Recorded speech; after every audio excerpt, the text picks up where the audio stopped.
गरीब माँ की बेटियों के लिए आए दुबई और रजवाड़े खानदान से शादी के जोड़े। मेरा बेटा जरा सब्जी में छौंका लगा दे, तब तक मैं सब्जियां धुल के लाती हूँ। माँ मैं काम कर रही हूँ, कशिश को बोलो ना। वो तो सुबह ही चली गई, कह रही थी आज लाइब्रेरी में नई किताबें आएंगी तो जल्दी जाना पड़ेगा। लाइब्रेरी खुलने से पहले उसे किताबें सेट करनी पड़ेंगी। क्या माँ आप भी ऐसे टाइम पे क्यों काम लगाती हो? अरे बेटा हमें बाहर खाना बनाना होता है, जरा ऊपर तो देख, लगता है कभी भी बारिश गिर पड़ेगी।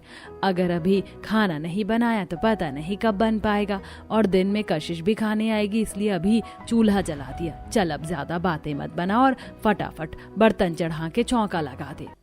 माँ के कहने पर मीरा अपना काम छोड़ के सब्जी बनाने लगती है।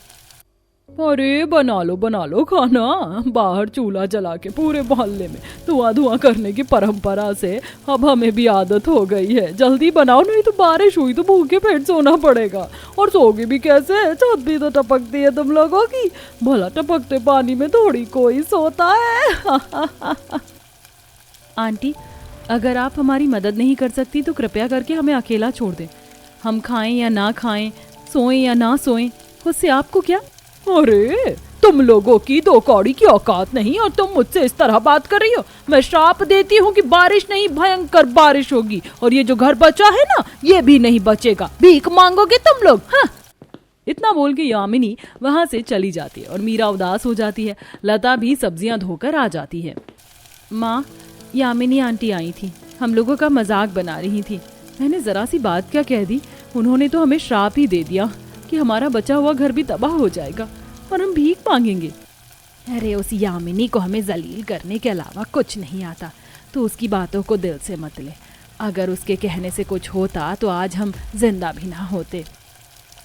क्या बात है लता, क्या बन रहा है आज खाने में? अरे दीदी आज लौकी मिल गई थी पिछले वाले खेत से, तो आज लौकी ही बन रही है। अरे वाह, आज तो ताजी लौकी बनाओगी तुम? अच्छा है, लेकिन जरा जल्दी बनाओ, बारिश होने वाली है। हाँ दीदी बना ही रही हूँ। भगवान ने भी हमें कम दुख नहीं दिए हैं जो बारिश भी कर रहे हैं। लता अपनी बेटियों की शादी क्यों नहीं कर देती? बेटियां भी अपने घर में खुश हो जाएंगी और तुम पर भी जिम्मेदारियां कम हो जाएंगी। दामाद अच्छे हुए तो तुम्हारा भी ध्यान रखेंगे। इस गरीब की झोपड़ी में कौन सा लड़का हमारी लड़की को लेने आएगा दीदी? क्यों नहीं आएगा लता? आजकल के जमाने में लोगों को संस्कारी और गुणवान लड़कियां चाहिए, और तुम्हारी बेटी तो कितनी सुंदर भी हैं। अरे क्या कमी है इनमें? कुछ नहीं करती लेकिन फिर भी इनके बाल कितने लंबे और घने, चेहरे पर एक भी दाग नहीं, आंखें कितनी सुंदर और नाक कितनी नुकीली है। देखना लता, तुम्हारी दोनों बेटियां बहुत बड़े बड़े घर में जाएंगी, तब कोई तुम्हारा मजाक नहीं बना पाएगा। भगवान करे दीदी आपकी जबान में सरस्वती माँ विराजे। सच में मेरे तो भाग्य ही खुल जाएंगे अगर ऐसा हो गया तो। वैसे लता तुम्हारी एक ही बेटी दिखाई दे रही है, दूसरी बेटी कशिश कहाँ है? दीदी आज लाइब्रेरी में काम ज्यादा था तो आज उसे थोड़ा जल्दी ही जाना पड़ा। अच्छा हाँ, मैं जिस काम के लिए यहाँ रुकी थी वो तो भूल ही गई। अरे मीरा, तूने मुझे पर्स बना कर दिया था ना कल रात को अपनी बहन की एंगेजमेंट में, मैं वही पहन के गई थी और सबको वो इतना पसंद आया कि सबने मेरी तारीफ की। वाकई मीरा तुम बहुत टैलेंटेड हो। अब तो मुझे तुझसे और पर्स चाहिए, देगी ना मुझे? हाँ आंटी क्यों नहीं, जरूर दूंगी, जितने चाहिए उतने दूंगी। वैसे मीरा तू एक काम क्यों नहीं करती, तू अपना एक बिजनेस शुरू कर दे। मैं दावे से कहती हूँ खूब चलेगा और उसके बाद तुम लोगों को कोई दिक्कत भी नहीं होगी। सुंदरी मीरा और लता से बात कर ही रही होती कि तभी वहाँ कनिका आ जाती है। सुंदरी आज तूने कुछ नशा तो नहीं कर लिया है? मतलब? अरे क्योंकि तुम किससे बिजनेस करने के लिए बोल रही हो? अरे इन दो कौड़ी के लोगों को बिजनेस के बारे में क्या पता, और चलो मान लिया कि पता चल भी जाए तो इनके पास पैसे ही कहाँ हैं बिजनेस करने के लिए। कनिका मैंने तो नशा नहीं किया, लेकिन लगता है तुमने नशा किया है, क्योंकि अगर तुम्हें पता ना हो तो मैं तुम्हें बता दूं कि आजकल बड़े बड़े बिजनेसमैन स्टार्टअप्स के लिए पैसे इन्वेस्ट करते हैं। अगर मीरा चाहे तो मीरा भी अपना बिजनेस शुरू कर सकती है। अगर इन्हें कोई पैसे दे भी देगा तो इनकी बेटियों की सुंदरता देखकर ही पैसे देगा, वरना इनमें इतना दम कहाँ। खैर मुझे यहाँ अपना टाइम वेस्ट नहीं करना, इसलिए मैं जा रही हूँ। इतना कहकर कनिका वहाँ से चली जाती है। मीरा ऐसे लोग तुम्हारे पास आएंगे, लेकिन तुम हारना मत, बल्कि इन्हें हराना। और सुन, कल आऊंगी मैं, मेरे लिए एक सुंदर सा पर्स बना के तैयार रखना। ठीक है आंटी। इतनी बातचीत के बाद अब सुंदरी वहां से चली जाती है और इतने में ही कशिश लाइब्रेरी से वापस आ जाती है। अरे वाह, सब्जी तो बना लिया आप लोगों ने, और रोटी मैं ले आई हूँ।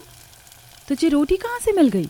अरे लाइब्रेरी में एक सर है, वो टिफिन लेकर आते हैं, अपने लिए भी और अपने दोस्तों के लिए भी। पता नहीं क्यों उन्हें घर वापस जाना ही था, तो रोटी का डब्बा मुझे पकड़ा दिया कि इन रोटियों को मैं रख लूं। वो लोग घर जा ही रहे हैं तो घर पर ही खा लेंगे। चलो, भगवान मेहरबान है हम पर, थोड़ा तो सोचता है हमारे बारे में। और पता है माँ, आज लाइब्रेरी में खूब किताबें आई हैं, अब तो खूब सारी किताबें पढ़ने को मिलेंगी। भगवान ने मुझे तुम लोगों के रूप में खुशी दी है। सच में अगर तुम ना होती तो क्या होता? तुम दोनों के भरोसे ही घर चल रहा है।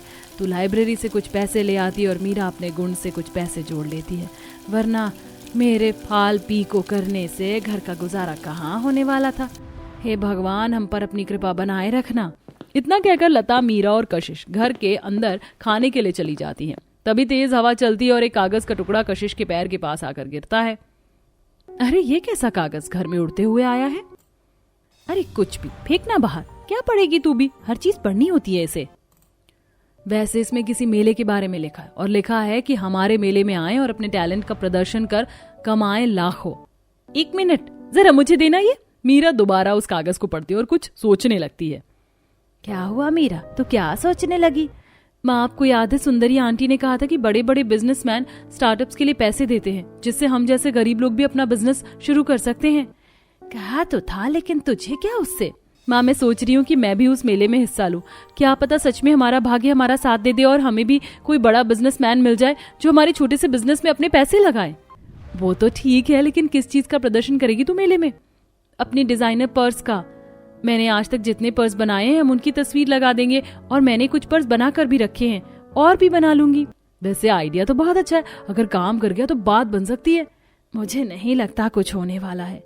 अरे माँ, तुम्हें नहीं पता, मेले में बहुत बड़े बड़े लोग आते, क्या पता किसी ना किसी को हमारा सामान पसंद आ जाए। अगर तुम लोगों का इतना ही मन है तो ठीक है, हम लोग भी मेले में भाग लेंगे। कशिश, तू फॉर्म भर दे, उसके बाद हम सब मीरा की मदद करेंगे। मैंने थोड़े पैसे भी जोड़ रखे, उन्हें भी ले लेना। तैयारी में कोई कमी नहीं होनी चाहिए। कुछ पैसे मेरे पास भी हैं, मैं भी दे दूंगी, लेकिन ध्यान रखना मुनाफे में मुझे भी चाहिए कुछ। अरे पगली, पहले मेले में मुनाफा कमाने तो दे, तू जा पहले फॉर्म भर। कशिश जाती और फॉर्म भर देती है। धर्मीरा और उसकी माँ बाजार के लिए निकल जाती है। वहां जाकर वो मोती, डिजाइनर कपड़े, गोटे और डिजाइनर धागे और पर्स बनाने के लिए जो जो चाहिए होता है वो सब ले आती हैं। रास्ते में ही उन्हें सुंदरी भी मिल जाती है। अरे क्या बात है आज माँ बेटी, कहाँ से इतना सारा सामान लेकर आ रही है? आज कोई बात है क्या? आंटी, हम मेले में अपना कला प्रदर्शन करेंगे, बस उसी के लिए सामान लिया है। अरे वाह, ये तो बहुत खुशी की बात है, भगवान करे तुम्हारा बिजनेस चल पड़े। इतना बोलकर सुंदरी वहां से चली जाती है और मीरा और लता भी घर आ जाते हैं। मेले में 2 दिन ही बचे थे, इसीलिए लता और कशिश रात दिन मेहनत करके मीरा के पर्स बनाने में उसकी मदद करती हैं और सारे पर्स लेकर वो मेले में पहुंचते हैं। माँ कहाँ हो आप? अरे अरे, ये क्या इतनी तेज क्यों दौड़ रही हो? गिर जाओगी तो चोट खा जाओगी। माँ, बात ही कुछ ऐसी है कि मुझे दौड़ कर आना पड़ा। माँ, पता है आपको गांव में मेला लगा है और आपको तो पता है ना कि मुझे मेला कितना पसंद है। बेटा, मुझे पता है कि तुम्हें मेला पसंद है, लेकिन बेटा हम रजवाड़ी और खानदानी लोग हैं, ऐसे मेले में हम नहीं जा सकते, वहाँ बहुत भीड़ शोर शराबा होता है। माँ, मेले का मतलब ही है ये, और मुझे यही तो पसंद है। वहाँ सब कुछ कितना रंग बिरंगा होता है, ऐसा लगता है कि मेले में सब कुछ है। चलो ना माँ, चलते हैं। भैया आप ही कुछ कहो ना। अरे पगली, मुझे कहाँ इसमें डाल रही है, मैं कुछ नहीं कहता। भैया, क्या आप मुझे नहीं मानते? एक ही तो बहन है आपकी, राजकुमार होते हुए भी आप इतना नहीं कर सकते। नाटक करना कोई इससे सीखे। अभी कैसे हंसते हुए चलने के लिए बोल रही थी और अब देखो कितनी जल्दी आंसू भी गिरने लगे। चलो माँ, आज हम भी मेले में चलते हैं, हमारा भी फर्ज है कि हम मेले में जाकर मेले की शोभा बढ़ाएं। अब तू कह रहा है तो चलते हैं। सच में आप लोग मान गए? ये हम मेले में जा रहे हैं। सम्राट 4 सैनिकों को कहते कि वो भी हमारे साथ मेले में चलेंगे। माँ, मैं हूँ ना, तो सैनिकों की क्या जरूरत है? सैनिक हमारी रजवाड़ी खानदान की पहचान है और ये हमारी सुरक्षा भी तो करेंगे। अब जाके बोल दे। शगुन देवी, सम्राट और वेदिका मेले में जाने के लिए निकल जाते हैं और इधर मीरा, कशिश और लता भी मेले में पहुंच चुके होते हैं। माँ देखो ना, ये जगह पूरे मेलों के बीचों बीच है। ये जगह हमारे बिजनेस के लिए सबसे बढ़िया रहेगा। चलो यहीं अपना सामान लगाते हैं। मेले में एक अच्छी सी जगह देखकर मीरा, कशिश और लता अपना सामान लगा देते हैं। 2 घंटे बीत चुके थे, लेकिन अभी तक उनके पास ग्राहक तो दूर की बात, चिड़िया अभी पर मारने नहीं आई थी। 2 घंटे हो गए इस मेले में, हमें अभी तक हमारे पास कोई नहीं आया। लगता है हमारे पर्स नहीं बिकेंगे और ना ही किसी को पसंद आएंगे। सभी मायूस हो जाते हैं। इतने में ही मीरा की नजर एक बुजुर्ग औरत पर जाती है। अरे दादी माँ, ये क्या हुआ आपके पैरों में? अरे बिटिया, चोट लग गई है, चला नहीं जा रहा है दर्द के मारे। रुकिए, मैं अभी पट्टी बांध देती हूँ। मीरा पट्टी बांध रही होती है कि तभी राजकुमार सम्राट की नजर मीरा पर पड़ती है। राजकुमार मीरा के पास आते हैं और कहते हैं, क्या मैं आपकी कोई मदद कर सकता हूँ? अरे नहीं नहीं, हो गया, बस मैंने पट्टी बांध दी है। दादी आप यहीं आराम करिए, कहीं जाइएगा मत। हम वहीं सामने अपने स्टॉल के पास खड़े हैं। इस मेले में आपने भी स्टॉल लगाया है? जी, वो मेरी पर्स की दुकान है, लेकिन हमारी दुकान पे कोई आ ही नहीं रहा। अगर आप बुरा न माने तो मैं क्या आपका एक पर्स ले सकता हूँ? लेकिन आप... अरे अपनी बहन और माँ के लिए। रुकिए, मैं उन्हें बुलाकर लाता हूँ। सम्राट वेदिका और अपनी माँ शगुन देवी को बुलाकर मीरा की दुकान पर लाते हैं। अरे ये पर्स कितने सुंदर हैं, देखो ना माँ। सुंदर तो हैं। ऐसा करो, तुम्हें जो पसंद है ले लो। इतने बड़े रजवाड़ी खानदान को मीरा के स्टॉल पर देखकर मेले में आने वाले लोग भी अब मीरा के स्टॉल पर आने लगे थे। देखते ही देखते मीरा के सभी पर्स बिक गए और मीरा को भारी मुनाफा हुआ। मुझे यकीन नहीं हो रहा कि हमारे सारे पर्स बिक गए। सच में, कहीं मैं कोई सपना तो नहीं देख रही। आपने इतनी मेहनत की थी, आपकी मेहनत बेकार थोड़ी जाती। हाँ, मैंने मेहनत तो की थी। सम्राट मीरा को एकटक होकर देखता ही जा रहा था, लेकिन तभी शगुन देवी ने आवाज लगा दी और सम्राट को जाना पड़ा। मीरा, कशिश और लता घर आते हैं और अगला दिन हो जाता है। लेट हो गया। कशिश, आज इतनी जल्दी कैसे? अरे माँ, आज कॉलेज के प्रिंसिपल के दोस्त दुबई से खास उनका कॉलेज देखने आ रहे हैं। अगर कॉलेज की लाइब्रेरी में मैं नहीं हुई और लाइब्रेरी बंद रही तो मेरी नौकरी चली जाएगी। नहीं नहीं बेटा, ऐसा नहीं होना चाहिए। जा, तू जल्दी पहुंच। कशिश जल्द से जल्द लाइब्रेरी पहुंच जाती है और प्रिंसिपल का दोस्त भी दुबई से कॉलेज पहुंच चुका होता है। अरे वाह मेरे दोस्त, तुम्हारा कॉलेज कितना सुंदर होती, हमें पसंद आती। अरे ये तो अच्छी बात है, चलो मैं तुम्हें अंदर भी दिखाता हूँ। विक्रांत एडम को लाइब्रेरी लेकर जाता है। एडम कशिश को देखता है और वल्ला क्या खूबसूरती है, हमें तो बहुत पसंद आती। ये क्या बोल रहे हैं पता नहीं। तू चुप ही रहना कशिश, बस हाँ हाँ बोलना। हबीबी, क्या तुम हमसे निकाह करोगी? हाँ। कशिश के मुंह से हाँ निकलते ही एडम को लगता है कि कशिश निकाह के लिए मान गई। एडम वापस दुबई के लिए निकल जाता है ताकि वो अगले दिन कशिश के लिए रिश्ता लेकर आ सके। वहीं दूसरी तरफ सम्राट अपनी माँ से मीरा के बारे में बताता है और सम्राट और उसकी माँ मीरा के लिए रिश्ता लेकर आती हैं। अरे रानी साहब, यहाँ? हाँ, हमें तुम्हारी बड़ी बेटी मीरा का हाथ हमारे राजकुमार के लिए चाहिए। क्या तुम्हें मंजूर है? रानी साहब, भला मैं आपको इनकार कैसे कर सकती हूँ, मुझे यह रिश्ता मंजूर है। देखो कनिका, कैसे मीरा ने रजवाड़ी खानदान के बेटे को फंसा लिया। तभी तो इतनी अकड़ आ गई है इनमें। हाँ, चलो अच्छा है, लेकिन लता, हम रजवाड़ी खानदान के हैं। शादी का जोड़ा बहुत ही खास होना चाहिए। जरीदार भारी लहंगा और भारी भारी जेवर। क्या इसका इंतजाम तुम कर पाओगी?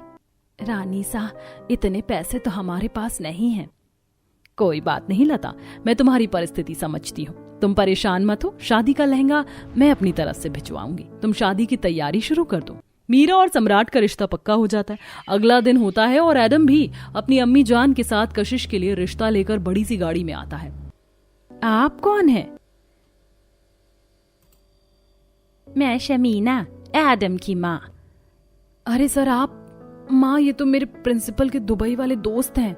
हाँ, एडम ने भी मुझे बताया। एडम को आपकी कशिश बहुत पसंद है, वो उससे निकाह करना चाहता है।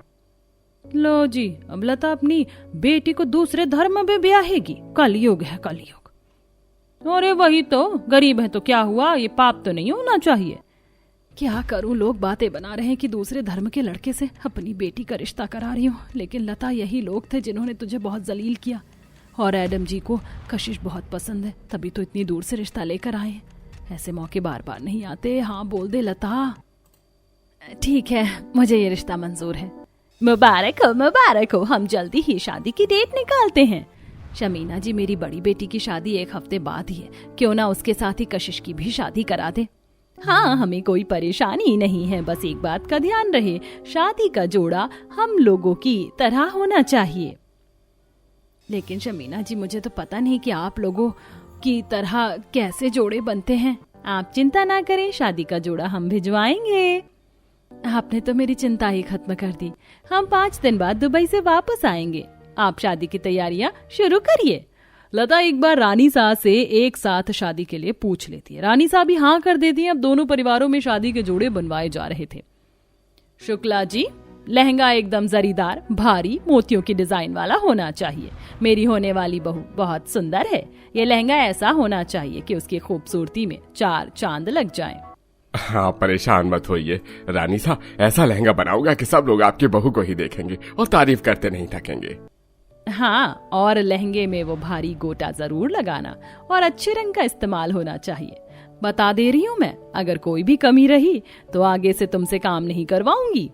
हाँ, ऐसी नौबत ही नहीं आएगी, देखिएगा आप।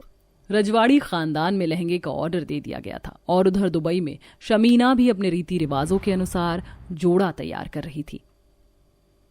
जुबैर, शादी का जोड़ा कुछ ऐसा होना चाहिए जिसमें दुबई की झलक तो हो ही, लेकिन उसमें भारतीय संस्कृति भी उजागर होनी चाहिए और शादी के जोड़े का वर्क बहुत ही कीमती होना चाहिए। मेरी बहू की खूबसूरती के आगे तो सब फीका है, लेकिन ये जोड़ा ऐसा होना चाहिए जो उसकी खूबसूरती को और भी बढ़ा दे। बन जाएगा दीदी, देखना क्या कमाल का जोड़ा तैयार करूंगा मैं। शमीना ने भी जोड़े तैयार कर लिए थे। देखते ही देखते शादी का दिन आ जाता है और लता की दोनों बेटियां कशिश और मीरा शादी का जोड़ा पहन के मंडप के पास आती हैं।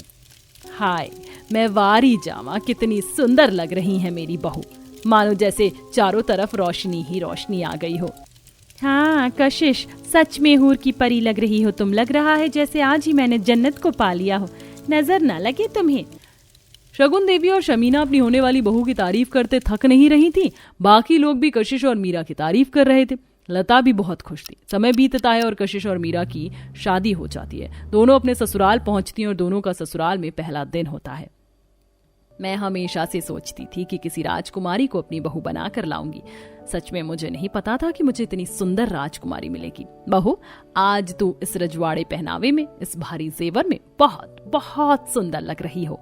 सच में मन कर रहा है आज तुझ पर सब न्योछावर कर दूं। शगुन देवी मीरा को बहू बनाकर बहुत खुश थी। उधर दुबई में वल्लाह वल्लाह, नजर ना लगे, अप्सरा लग रही हो कशिश तुम। मैं बता नहीं सकती कि इस जोड़े में तुमने मेरा दिल कितना खुश कर दिया है। सच में मुझे तो खोजने पर भी तुम्हारे जैसी बहू ना मिलती। मैं बहुत खुश हूँ तुम्हें अपनी बहू बनाकर।